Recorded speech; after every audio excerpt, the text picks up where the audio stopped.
Hello, everybody. This is Marianne Bailey with the Hip Senior Books. Today, I am with the author Christin Bummer. She is the author of Baby Got Back in Her Pants, a simple plan to thrive on a plant-based diet.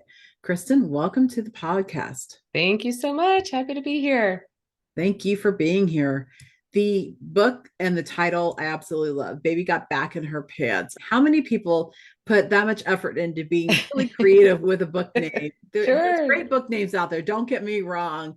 But when you think of Baby Got Back in Her Pants, it's yes. You got to have fun with it.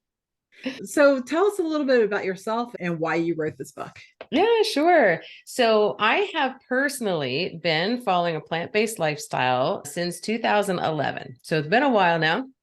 And I noticed early on that I was having my success, maybe a little more success than some other folks. And it was a little bit easier for me than some other folks. And a couple years in, I started to really take a look at that and try to figure out, why is this easy for me? Why is everybody else struggling? What's the difference here? Why am I able to hold on to the results and other people are really stuck yo-yoing? I started to write about it and I found that people wanted to hear what I had to say about it. And then I started doing some coaching courses. And in the past many years, I have dabbled with different ways to get the message out. And when I say the message, I think if I had to sum it up, my message is that anybody can take control of their own life, and it starts taking control of their own health. So you could have all the money in the world, but if you can't walk down the street without getting out of breath, and traveling the world and spending all your money doing all the adventurous things you might like to do is going to be difficult. So I like to keep that at the forefront, that there's always hope. A lot of folks are struggling with chronic diseases. I know in my family alone, we've got heart disease, we've got dementia, we've got diabetes, we've got cancer, like you name it. So for me, when I was diagnosed with high blood pressure at 32, I was like, ooh, that's setting off some alarm bells. I don't want to go down this path to family history that I'm starting to walk down. And so that's when I discovered a plant-based lifestyle. I tried it and I just decided, you know what? I don't know if it's going to work. I'm going to give it a shot. And I went all in. And in a month's time, I completely reversed my high blood pressure from you need medication right now to, oh, I guess you have good genes. You don't need medication. And my cholesterol was high. My blood sugar was borderline high. I was carrying an extra 20 pounds or so. Everything like just went back to normal. It's just weight melted off and everything was easy. So again, I was trying to take a look at what's making it easy for me when other people are still struggling. And so it feels to me like there is so much information out there. And when people hear, ooh, I could really fix my blood pressure, or maybe I could get off of my diabetes medications, or maybe I could never get on diabetes medication, they go in search of information. And it's like drinking from a fire hose. There's Right. so much out there that I felt that it was important to have a way to simplify it.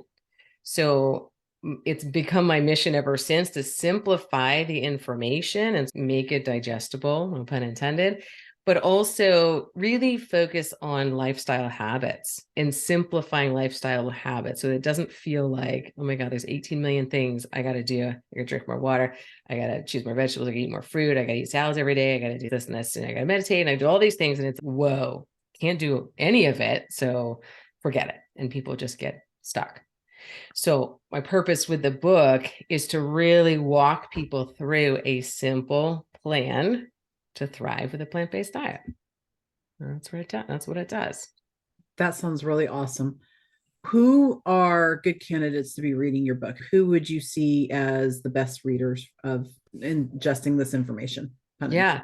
So I would say the majority of my clients are usually about 60 years and up.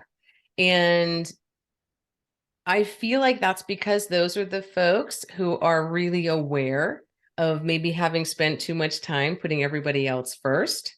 And now they've got more time to spend. Maybe they're retiring or they have retired and they're realizing they're not as active as they'd like to be, or they're not as fit as they'd like to be, or they're just carrying excess weight that they'd really rather not be carrying around. And they're finding me. However, I also have a lot of young moms who are in that boat, maybe early in that process of putting everybody else first and feeling, oh my gosh, I've lost my body. I've lost my sense of self. I don't even know who I am.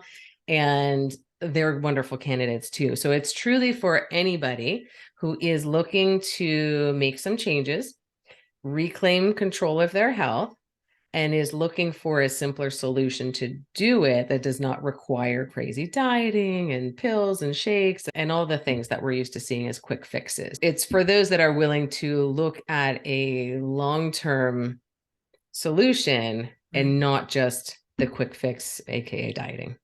Okay. Just done with that. It related to so much of what you just said. So I totally get that. All right. So somebody read your book, they set it down, and they can only have one thought about your book. What do you hope that one thought is? I can do this. Oh, that's a great thought. I hope that it's very empowering. That is feedback that I get a lot. I do a lot of mindset training in my own coaching, and in my own coaching, but in the coaching services that I offer to clients. And so it's hard to sometimes communicate that in a book format. So there's a lot of it that's workbooky. And so I'll walk you through journal prompts and writing prompts that I would use if I was working with you one-on-one to help get you thinking and really internalizing it, because it's not enough to just read about some suggestions. We really need to internalize it and figure out, okay, this is how I would put that into practice. This is the first thing I would try. And that's also infused with success stories. So every chapter ends with a success story. And so I'm sure everybody reading it will find at least one person, probably several people, whose stories they relate to. And so that's another place where you hopefully will gain that, oh, okay, she was this and this. Okay, I can totally do this. Are you working on any books moving forward? So my daughter was diagnosed with type 1 diabetes about a year ago. Oh. And ever since, that has been me drinking from the fire hose of so much information. I am well prepared and she's doing fantastic. And it's a lot to digest all the information there is about that. And so it has been on my heart to create a how-to guide for new parents who are parents of newly diagnosed children to really simplify all the stuff that there is. I also work with a lot of clients who are battling type 2 diabetes. And so it's so much of the same solutions. Of course, there's a lot of differences, but that's my next dream book. I've sketched an outline, it's there, and then every once in a while it gets set aside as I need to focus on the work at hand. But that is my next project. I did release a cookbook, but it's actually not available to the public. It's only for the students that are in my coaching program. So that is something that we use, and I refer back to those recipes all the time in the coaching program. So when folks are in that, they get that book automatically. Maybe someday it'll be released to the public, but at this point, I just haven't ventured down that path yet. Christin, thank you so much for being part of the Hip Senior books and for telling us about your book, Baby Got Back in Her Pants. You're welcome. Thanks for having me. Thank you. Have a great day. You too. Bye-bye.